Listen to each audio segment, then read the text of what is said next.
Hello दोस्तों, स्वागत है आप सभी का एक बार फिर से हमारे यूट्यूब चैनल में। आशा करते हैं आप लोग स्वस्थ होंगे, मस्त होंगे और अपनी तैयारी में व्यस्त होंगे। मैं पंकज कुमार आपको सामान्य विज्ञान से संबंधित अगली कक्षा लेकर उपस्थित हूँ। आज की कक्षा में हम बात करेंगे किसी वस्तु का द्रव्यमान किसे कहते हैं या किसी वस्तु का भार किसे कहा जाता है। क्या जो द्रव्यमान होता है अन्य स्थानों पर जैसे पृथ्वी पे हर जगह एक समान रहता है या जैसे अंतरिक्ष में इसका भार किसी वस्तु का भार भिन्न भिन्न हो जाता है। ऐसे तमाम बिंदुओं के बारे में आज की कक्षा में हम लोग विस्तार से चर्चा करेंगे। देखिए, जो साइंस की कक्षा है आपको काफ़ी दिन पहले जो प्रारंभ की गई थी, लेकिन किसी कारणवश डिले होती गई या कह सकते हैं किसी कारणवश आपकी कक्षाएं नहीं प्रारंभ हो रही थी। काफ़ी विलम्ब हुआ, इसके लिए आपसे माफ़ी चाहते हैं। लेकिन आज से आपकी कक्षाएं, ये जो साइंस की कक्षाएं या विज्ञान की जो कक्षाएं हैं, रेगुलर प्रारंभ हो जाएंगी। आज की कक्षा में हम लोग बात करेंगे कि मास किसे कहते हैं, what is the meaning of mass या द्रव्यमान किसे कहा जाता है, इसके बारे में देखेंगे। देखिए, द्रव्यमान किसे कहा जाता है इसके बारे में देखिए। द्रव्यमान, जिसको इंग्लिश में क्या कहा जाता है, मास कहा जाता है। क्या तो द्रव्यमान या मास किसे कहा जाता है इसके बारे में जानेंगे। देखिए, जो आपका द्रव्यमान होता है वह जड़त्व पे अपने निर्भर करता है। क्या होता है, जो आपका द्रव्यमान होता है ये जड़त्व की माप पे निर्भर करता है। क्या होता है, आपका जितना जड़त्व रहेगा उसी हिसाब से आपका जो द्रव्यमान रहेगा वो भी उतना रहेगा। अब इसकी आप परिभाषा कह सकते हैं। किसी वस्तु का द्रव्यमान क्या होता है, किसी वस्तु का द्रव्यमान उसके जड़त्व के माप के बराबर होता है या जड़त्व का माप है। क्या होता है, किसी भी वस्तु का जड़त्व। द्रव्यमान की परिभाषा क्या होती है, द्रव्यमान की परिभाषा होती है किसी भी वस्तु का द्रव्यमान। क्या होता है, किसी भी वस्तु का द्रव्यमान उसके जड़त्व की माप होता है। क्या होता है, उसके जड़त्व की माप होता है। परिभाषा क्या होती है, किसी भी वस्तु का द्रव्यमान उसके जड़त्व का माप होता है। परिभाषा कही गई, किसी भी वस्तु का द्रव्यमान क्या होता है, किसी भी वस्तु का द्रव्यमान क्या होता है, किसी भी वस्तु का द्रव्यमान उसके जड़त्व के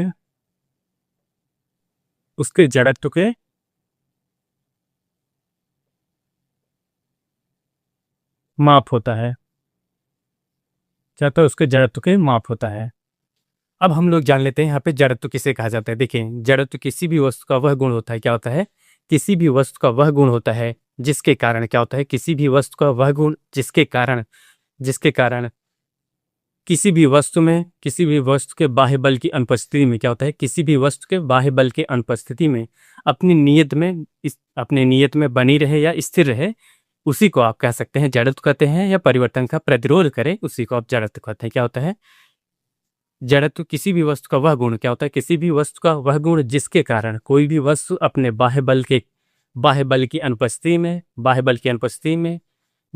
अनुपस्थिति में अपनी नियत जो होती है प्रारंभिक स्थिति में बनी रहे। क्या होते हैं, परिवर्तन का प्रतिरोध ही आपका जड़त्व कहलाता है। इसमें परिभाषा क्या आपकी है, किसी भी वस्तु का द्रव्यमान उसके जड़त्व का माप होता है। द्रव्यमान की परिभाषा क्या होती है, किसी भी वस्तु का द्रव्यमान उसके जड़त्व का माप होता है। ये आपकी द्रव्यमान की परिभाषा होती है। वस्तु का जड़त्व जितना होगा, क्या होता है, वस्तु का जड़त्व जितना होगा वस्तु का द्रव्यमान ही उतना होगा। क्या होता है, जो द्रव्यमान होता है वही आपका जड़त्व होता है। कह सकते हैं जड़त्व जितना रहेगा उतना ही आपकी वस्तु का द्रव्यमान भी रहेगा। आपका जितना वस्तु का द्रव्यमान रहेगा उतना ही आपका जड़त्व रहेगा। इससे यह निष्कर्ष निकलता है। अगला बिंदु लिखिए इसमें। अगला बिंदु होता है, किसी वस्तु का जड़त्व उतना ही होता है। क्या होता है, किसी वस्तु का जड़त्व किसी भी वस्तु का जड़त्व उतना ही होता है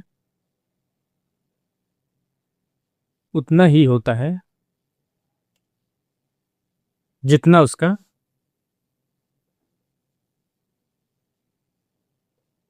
द्रव्यमान होता है।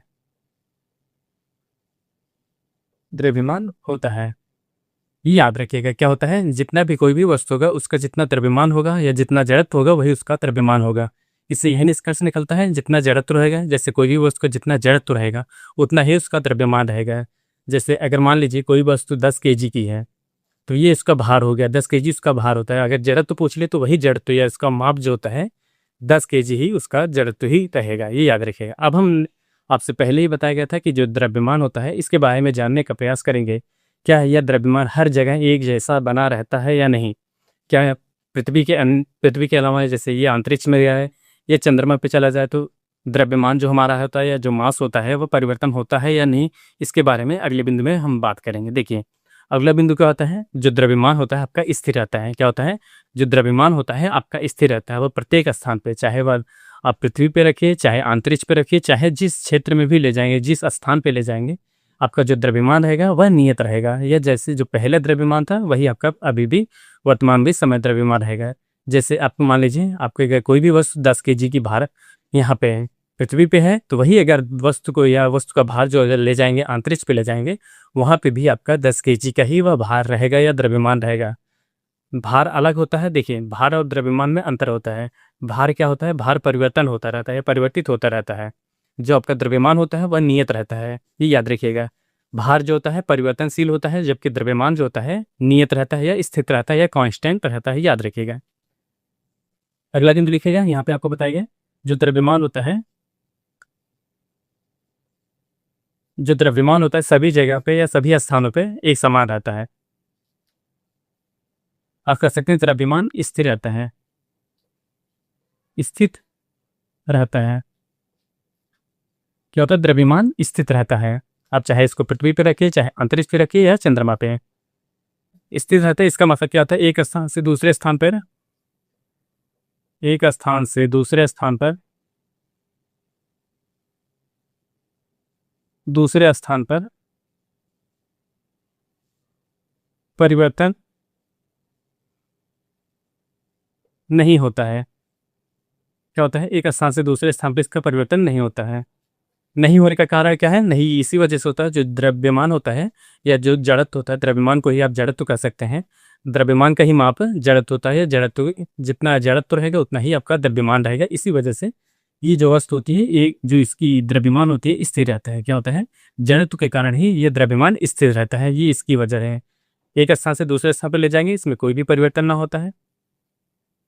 आप चाहे वस्तु को, यहाँ पे अगला बिंदु लिखिए, वस्तु को चाहे पृथ्वी पर रखिए, पृथ्वी पर या चंद्रमा पर, या चंद्रमा पर या अंतरिक्ष ले लीजिए, या अंतरिक्ष पर, सभी जगह वस्तु का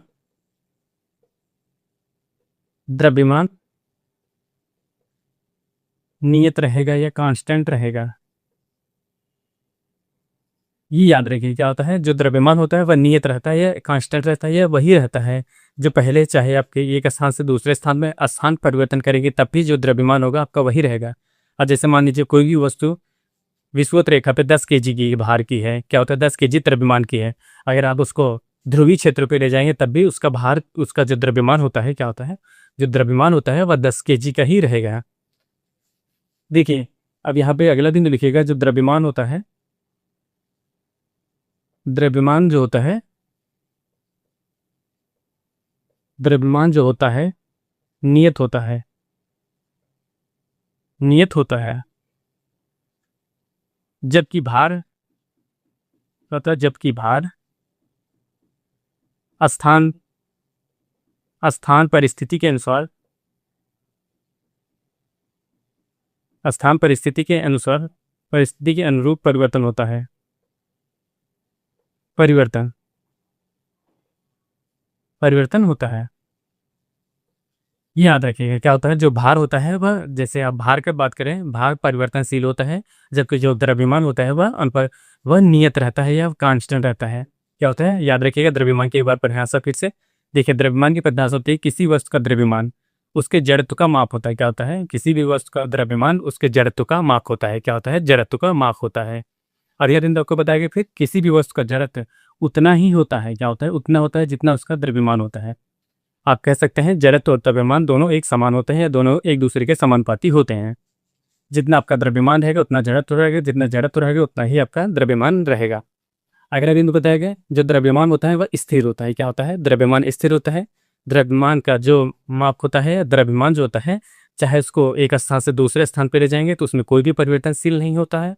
चाहे इसको आप पृथ्वी पर रखिए, अगर 10 केजी की पृथ्वी पे वह भार द्रव्यमान है, तो अगर वह पृथ्वी के भी बजाय आप अंतरिक्ष में ले जाएंगे या चंद्रमा पे ले जाएंगे, उसका द्रव्यमान 10 ही किलो रहेगा या 10 ही केजी रहेगा। इसी वजह से ये कह सकते हैं कि ये परिवर्तनशील यह परिवर्तन नहीं होता है। क्या होता है? परिवर्तन नहीं होता है। ये होता है आपका द्रव्यमान की परिभाषा। क्या होती है? द्रव्यमान की परिभाषा है। यहाँ पे आपको बताया गया जो द्रव्यमान होता है वह नियत होता है, कांस्टेंट होता है, अपरिवर्तनशील होता है, जबकि जो भार होता है वह परिवर्तनशील होता है। क्या होता है? भार परिवर्तनशील होता है, जबकि द्रव्यमान जो होता है वह अपरिवर्तनशील होता है। अगले बिंदु में हम बात करेंगे जो भार किसे कहा जाता है, इसके बारे में बात करेंगे कि जो भार होता है वह अन्य स्थानों पे किस वजह से परिवर्तनशील होता है, क्या कारण होता है कि इसके परिवर्तनशील में ये सब, ये बिंदु ये कह सकते हैं ये जो उसमें होते हैं, क्या कारण होता है कि जो परिवर्तनशील होते हैं ये अन्य स्थानों पे, जैसे एक स्थान से दूसरे स्थान पर जा रहे हैं तो वहाँ पे परिवर्तनशील होने का क्या कारण होता है, उसके बारे में हम लोग भार के बिंदु में देखते हैं। कल की कक्षा में हम बात करेंगे कि जो भार होता है, भार किसे कहा जाता है या वेट किसे कहा जाता है, वेट के क्या परिभाषा होती है और वे किस वजह से एक स्थान से दूसरे स्थान पर जब स्थान परिवर्तन होता है तो उसका भार में परिवर्तन होता है, किस कारण होता है। ऐसे तमाम बिंदुओं के बारे में हम लोग कल की कक्षा में अध्ययन करेंगे। आज के लिए बस इतना ही। आप हमारे चैनल पर नए हो तो चैनल को लाइक करें, शेयर करें, सब्सक्राइब करें। मिलते हैं नेक्स्ट वीडियो में, तब तक के लिए धन्यवाद। Bye bye.